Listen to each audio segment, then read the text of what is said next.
So this is EE610, lecture 12. So far we have seen how to implement a VCVS and a VCCS.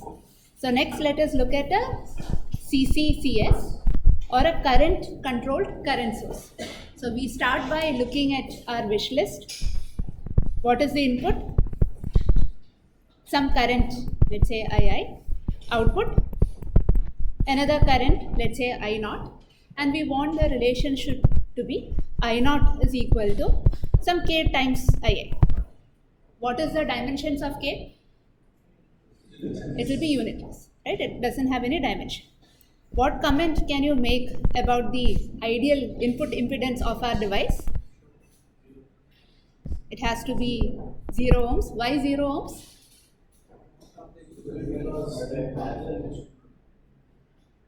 So the question is, we are now constructing some box wherein if the input current is some II, the output current is going to be some I0, right? Now looking in what should be the impedance of this box is the question, right?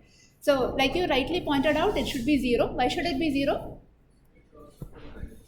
We want the whole of the current to flow through this. Anytime you connect a current source, it comes with its own source resistance. We don't want any current to be lost through this source resistance, right? So we want the input impedance to be equal to 0 ohms. What should be the output impedance? It should be equal to infinite.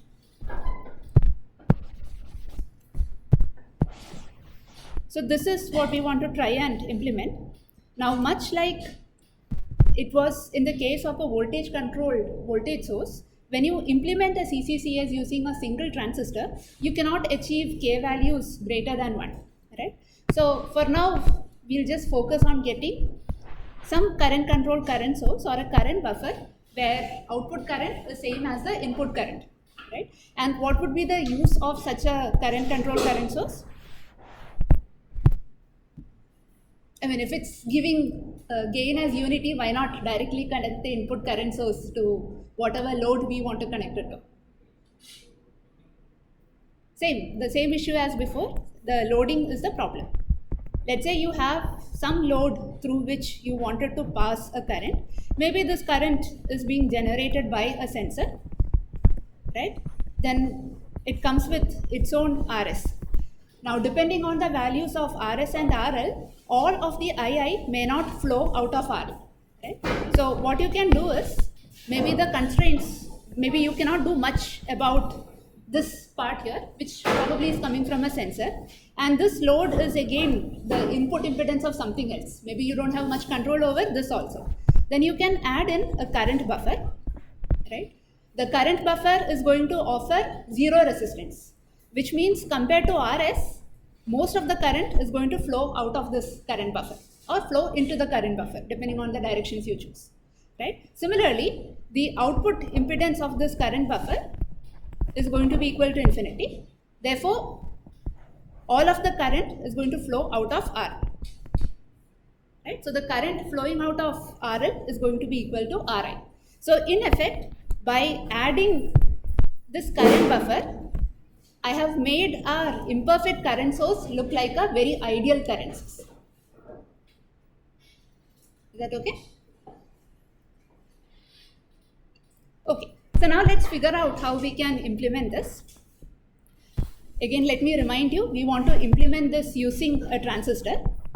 And in a transistor, the input is a voltage that needs to be connected across the gate and the source.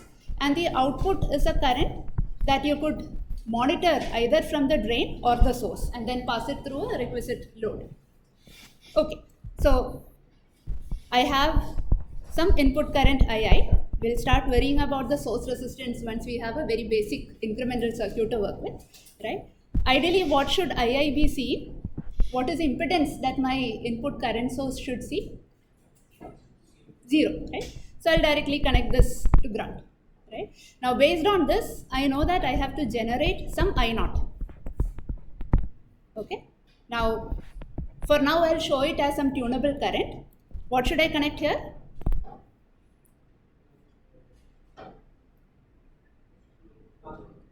some sort of load, right? This I naught is going to come from some the next stage circuit.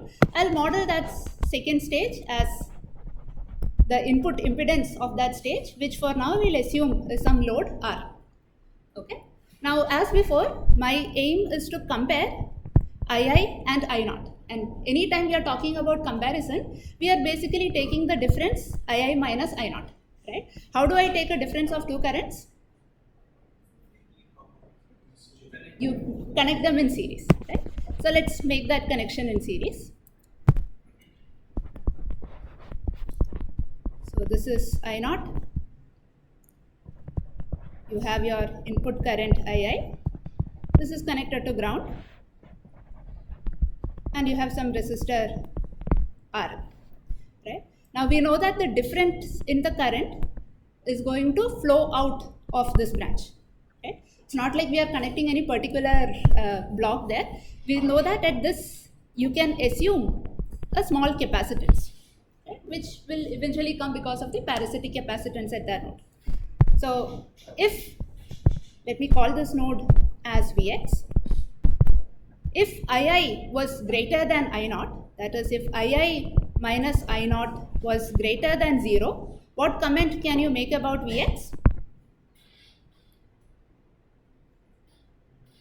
The current, this is going to decrease, right? And what is the action we need to take?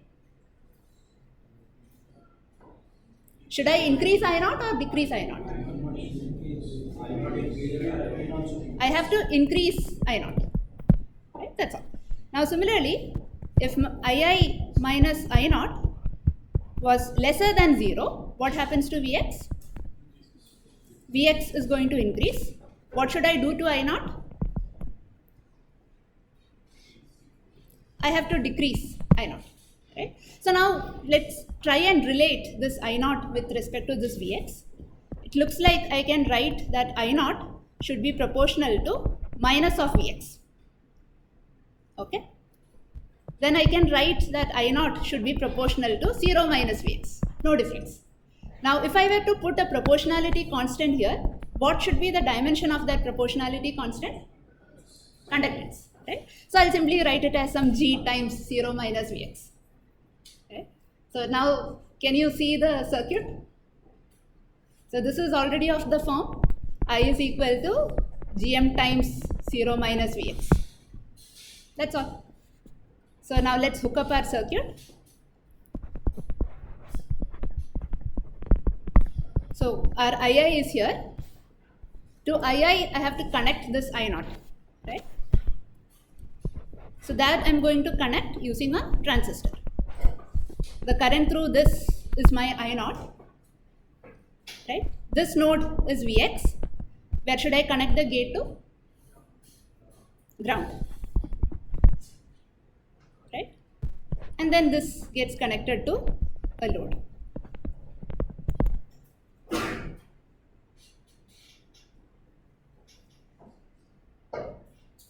This is okay?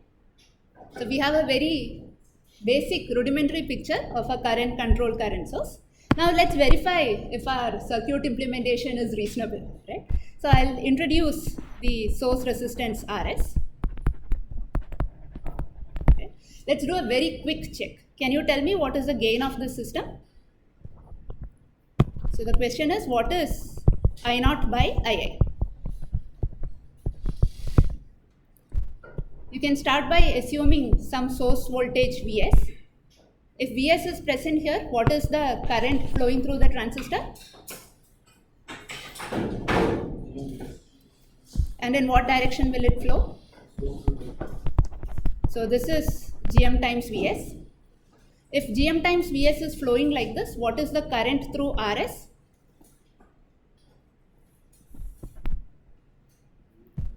If this potential is Vs, what is the current through Rs? Vs by Rs. Right? You can simply equate for KCL at this node. That will give you an expression for I naught in terms of II. So what is the final I naught for you?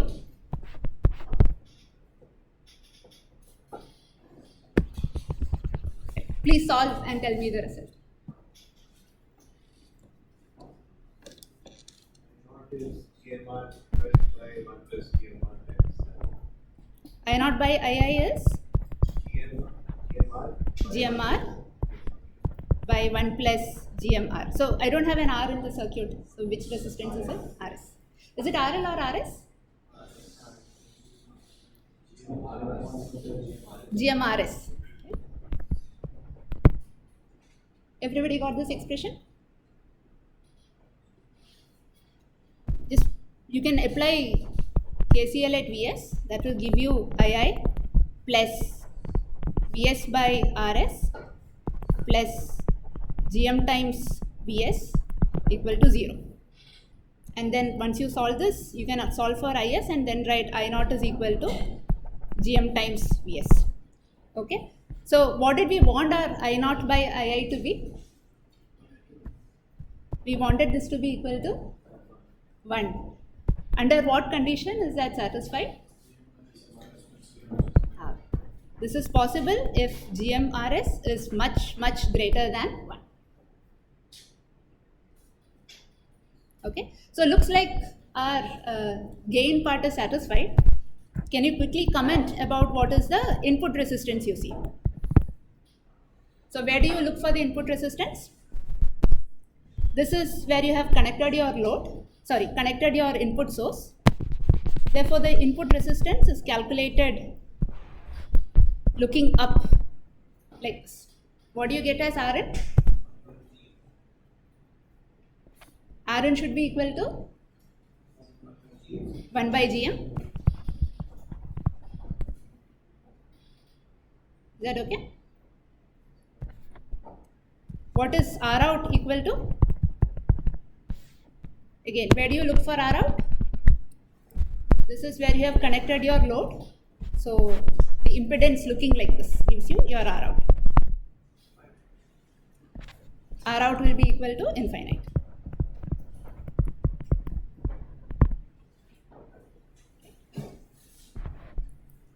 So a quick recap. If I take a transistor like this, right, assume that I have connected all of this as appropriate. What is the input impedance looking like this? You can assume that RDS is infinite for now. Rn is equal to infinite, right? Let's say I'm looking at the resistance from the drain side, right? What is R? This is equal to infinite. How does it change if I connect another resistor here?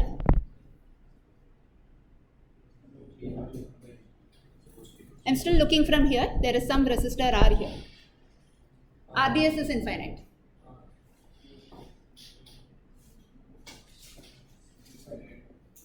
It's still infinite. Is that clear to everyone? So again, when in doubt, always connect a test source and see. And look at what is the current being pulled out of it, right? This is at 0 volt. What voltage can this be at? Can it be a positive voltage? If it's positive, then the current will flow like this, right?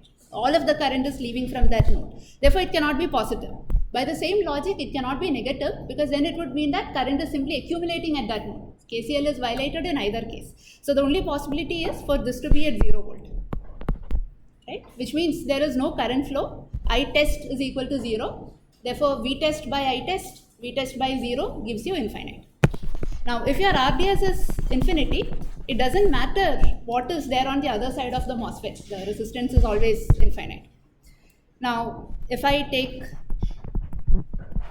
a MOSFET like this and I look for a resistance up at the source node, what do you see? This will be equal to 1 by Gm, right? What if I connect another resistance here? It still remains at 1 by Gm. If your RDS is infinite, it still remains at 1 by Gm. Right? What if I connect a current source here?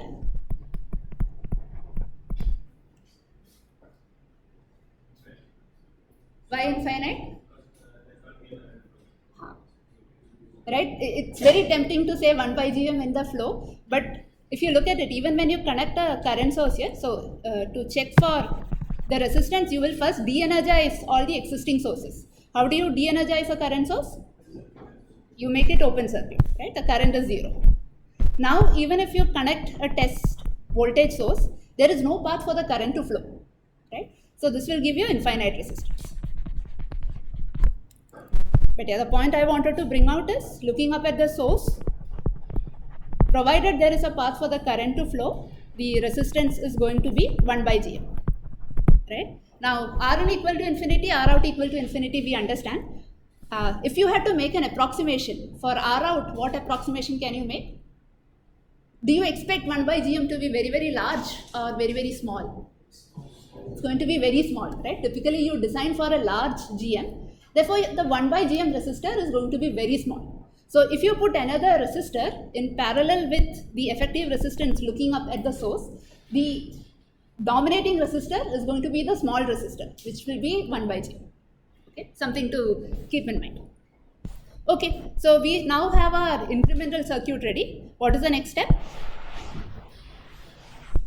We have to figure out the bias. So before I move on with the bias, shouldn't we name this circuit?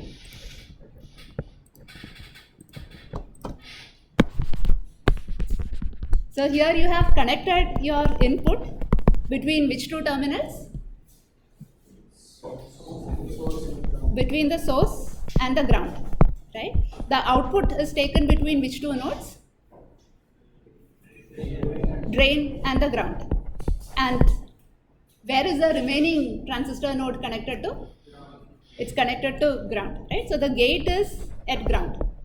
So now if I were bringing out all of these points outside, it will look like this,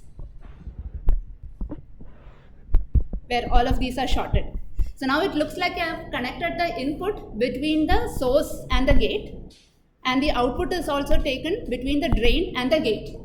So the common terminal is gate. So what should we call this as? So this is called as a common gate amplifier.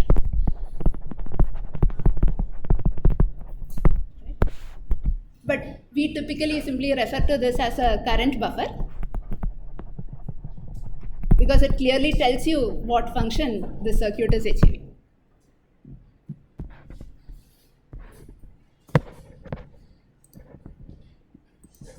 Now let us look at the biasing details. This is the incremental circuit I want to achieve, right? Our two favorite biasing options are, one is the drain feedback circuit, and the other is a source feedback biasing. Which of them do you think is more suitable for this architecture? Again, you can bias with either of them, but if you had to choose one, which one would you go with?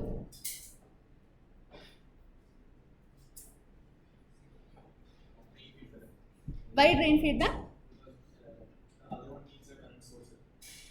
The other one needs a current source. Drain feedback also requires a current source. Sorry? So we anyways need an extra current source in either of the case, right? This is your small signal current source. We'll need a large signal biasing current source in either of the case. Right? So it is possible to do this with drain feedback as well, but as you can see, your source is not grounded in this. Here also your source is not grounded, right? And your gate is grounded here. In the incremental picture, it will be very easy to ground this gate because it's a constant bias. And you don't have any connection between the gate and the drain. You have a connection here wherein you'll have to put a very large resistance to break that connection or figure out something, right, to break this connection, and also to make sure that you have you are able to connect this input source here in the incremental picture, whereas in the large signal picture, you want this to be grounded. So that way it simply looks like if I use this, the number of components I need to add to make certain connections and break certain connections is going to be smaller, right? That's all. So let's start with the source feedback. So I'll first bias the transistor and then we will bring in the small signal current.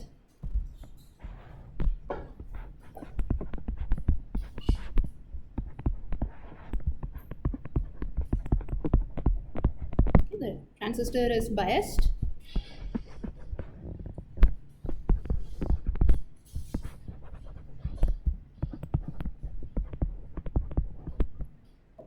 Right? Biasing is completed. Now I want to connect the small signal current source. It has to be connected at the source of the transistor. So as before, I will connect it through a a large capacitance C1.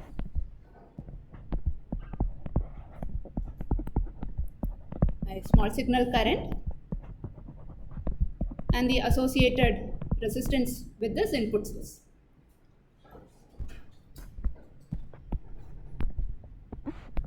I can take the output from here and connect it to some RL.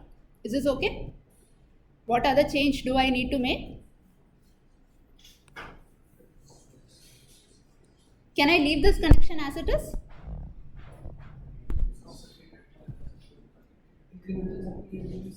It becomes short circuit, but it can be at 0 volt, right? I don't care. I am only interested in the current through RL. So is it okay if incrementally this is short circuited? Current will pass directly into that short into the ground. Right? So I'll have to replace it either with an inductor or a very large resistor RD. So now you will have a drop across this RD. You simply make sure you have sufficiently high VDD to ensure that the transistor here remains in saturation even with the drop across that RD. Okay, so now our circuit is done. So one small point is, in the incremental circuit, what do you think will be this location? It will be at ground, right? Why do you say it is at ground? Because the circuit will look like this. This will simply be Ra parallel Rb. Right? And incrementally, this is at II. This is at Rs. You'll have RL here. Then RD is also present here. And this is your current I0. Okay, so incrementally you expect this to be at 0 volt because there is no path for the current to flow. So a small point here is that the transistor has its own parasitic capacitances, right? So there is a capacitance between the gate and the source of this transistor, which we call as CGS. Right? Now, because of the presence of CGS, any fluctuations here can also couple to the gate node. Now, to prevent this, what do you think can be done? I want to make sure that the gate is incrementally ground at all times.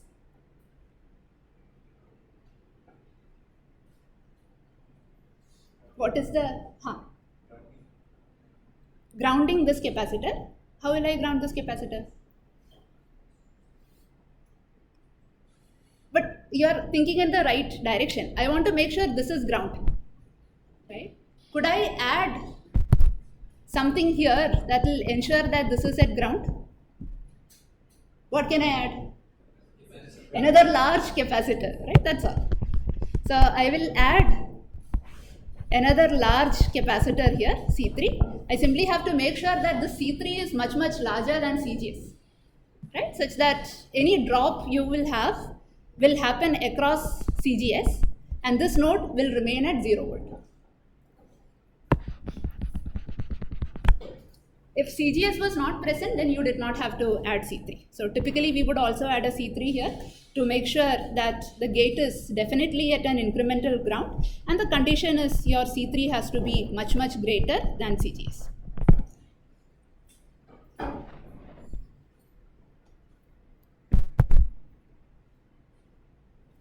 Okay, so let's now quickly check how the results are going to vary in the presence of an RDS.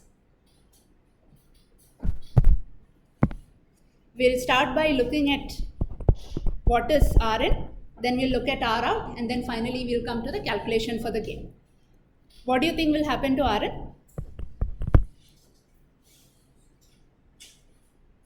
So when RDS was infinite, my Rn was equal to 1 by Gm. Right? Now do you think it will increase, decrease? Okay, so if you're not sure, why, let's do the calculation together.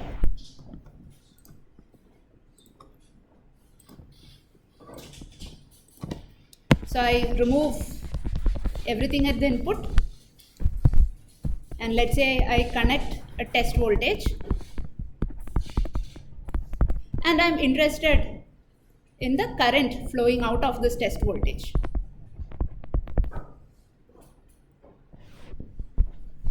This is at 0 volt. So if the source is at V test, what is the current flowing through the transistor?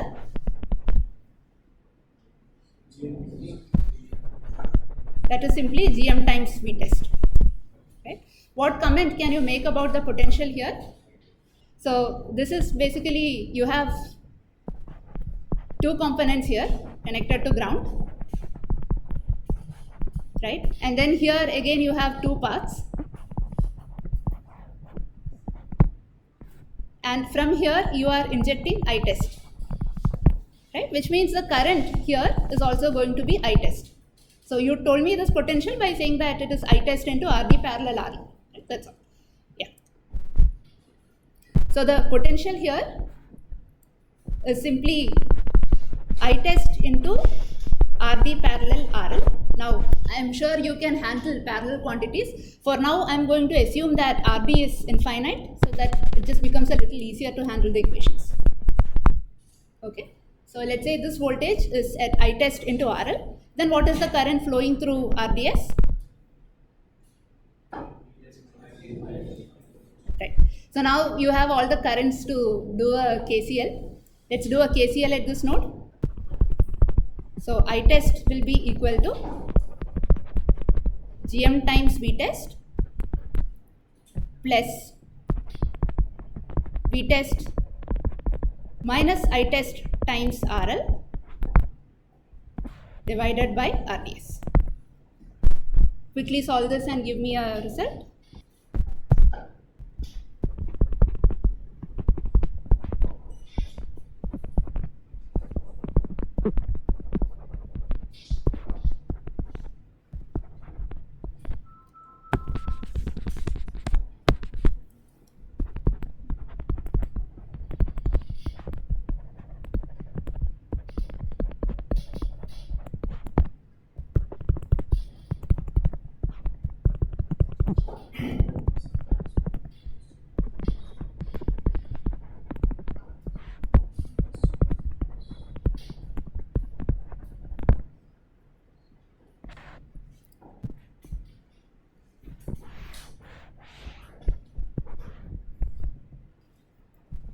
Now if GM-RDS is much greater than 1, so GM-RDS is the intrinsic gain of the transistor.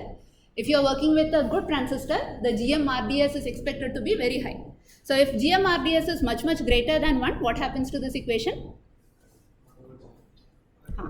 This becomes 1 by GM plus RL by GM-RDS. Right? So you confidently said that it is 1 by Gm.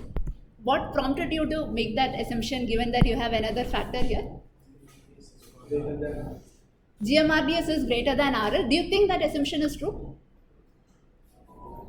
Is there any reason you can give me to justify that it is reasonable to make this assumption?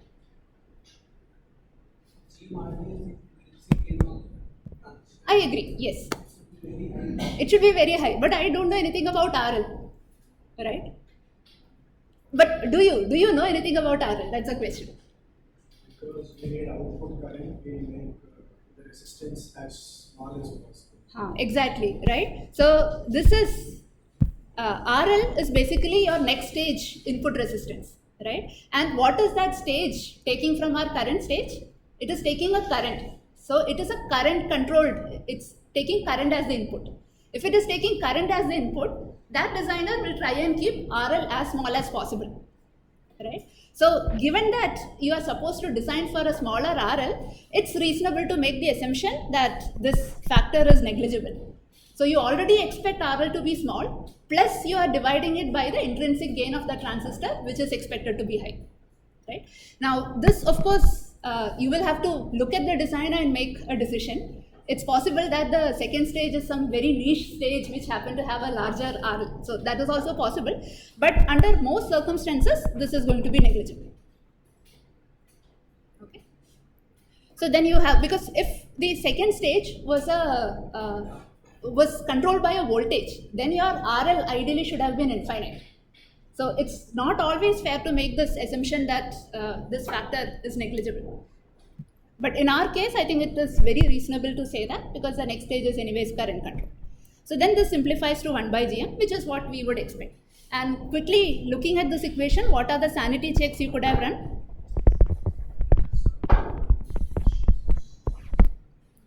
Dimensions, does it look correct to you?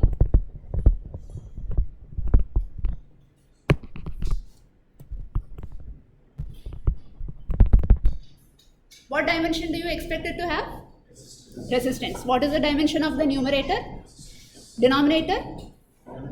Dimensionless, right? So this is dimensionally correct. The second check would have been, you tend your RDS to infinity. What is the result you expect to see? 1 by Gm. Do you get 1 by Gm here? If RDS tends to infinity, the result simplifies to 1 by Gm. So this was your R. Right? So those are the two quick sanity checks that you can run. So we calculated for Rn. Let us calculate R out now.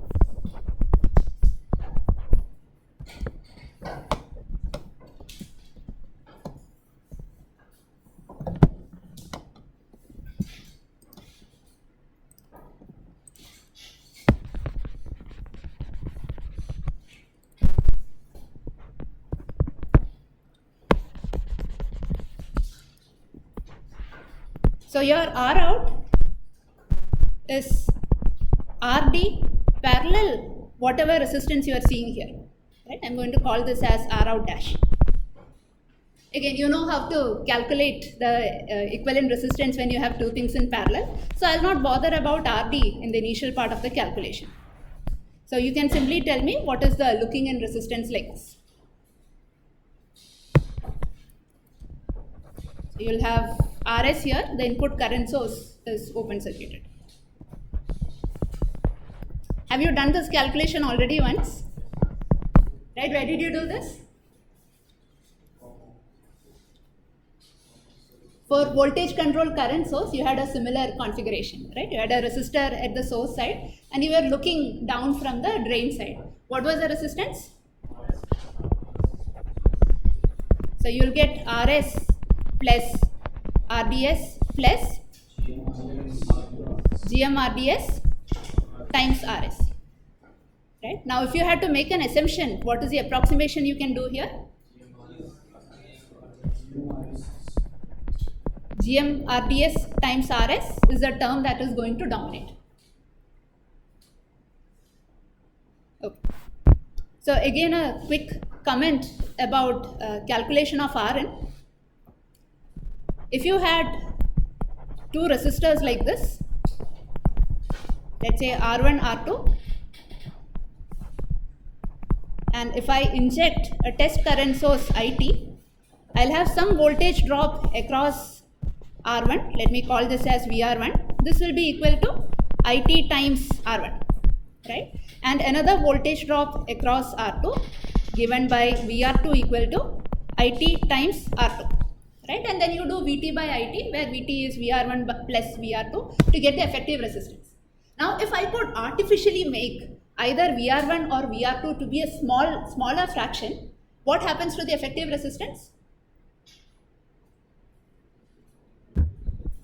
So your V test is VR1 plus VR2, right? And then you do Vt by It to get the effective resistance. Now let's say I somehow artificially made this VR1 to be a smaller factor. I reduced it from the original value of VR1. What do you think will happen to the resistance? The effective value is increasing, decreasing, remains the same? Decreases, right? You push in a current, you are getting some voltage. Now when you repeat this experiment, you see that the voltage produced across that component is smaller. right? Which means the resistance has to be smaller, right? Now, how could I reduce? Let's say I want to reduce VR1. What can I do to keep VR1 smaller? No, R1 I cannot change. Let's assume that R1 is there, R2 is there. I'm trying to artificially reduce VR1. Right? So I provide an alternate path for the current to flow. Right? So if I divert some of this IT through the second path, so let me put, let's say this is alpha times whatever is the voltage here. Right? If I divert some part of this IT, or if you want you can directly say alpha times IT. I divert some part of IT through an alternate path, then the potential across R1 is going to reduce. If the potential across R1 is reducing, overall it will look like a smaller resistance. And that is exactly what is happening in this picture. If this MOSFET was not there, it's simply RDS plus RL, right? But you are providing an alternate path for the current to flow. Therefore, the effective resistance looks smaller than what it should have been. Is that okay? And this is something you can keep in mind. Anytime you have two resistors in series for whatever reason, and you want to make it look like a bigger or a smaller resistance, you simply have to focus on making the potential drop across one of them to be bigger or smaller. And then you figure out what can I do to make one of those potentials bigger or smaller. So finally, let us also quickly calculate the gain for the circuit. I'll help you set up the equation and you can solve this as a homework.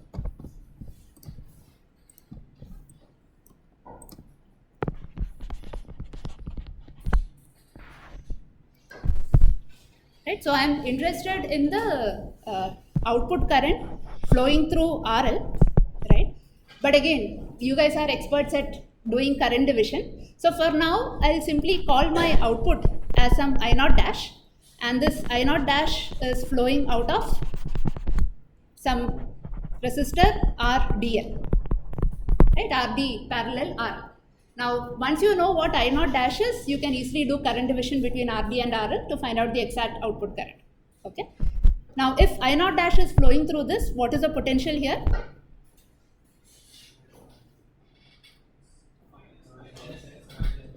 Potential here, which I'll call as V0, will be equal to minus I0 dash into RDL, right?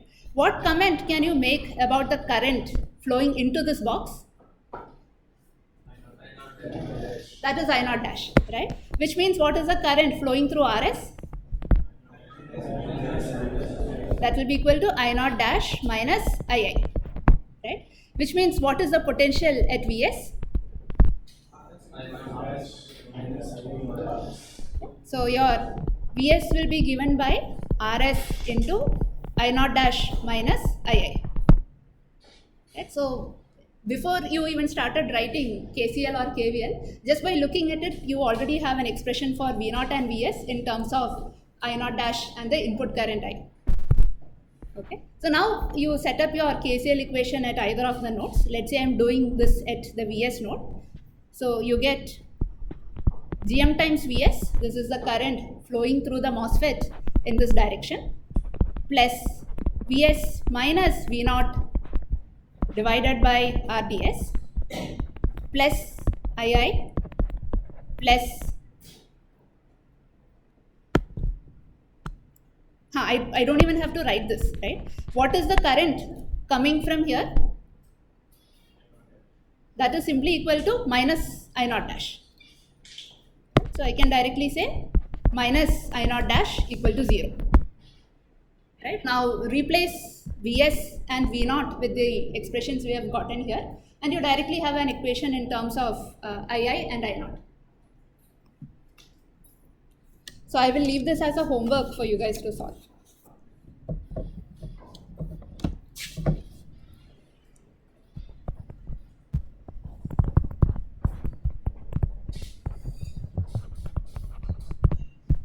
We want an expression I0 by II.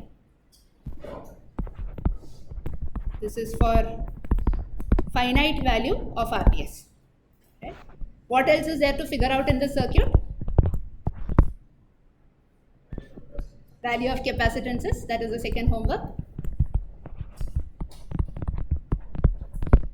And finally, input amplitude swings.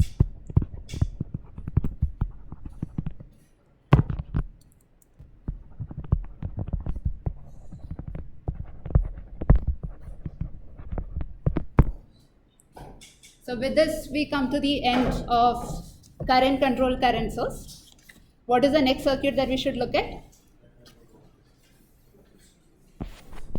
So our final control source, current controlled voltage source. So before I move on with the CCVS, take a minute and see if you have any questions in the synthesis of the CCCS and the calculations done so far. So a small correction here, this should have been plus I naught dash, not minus.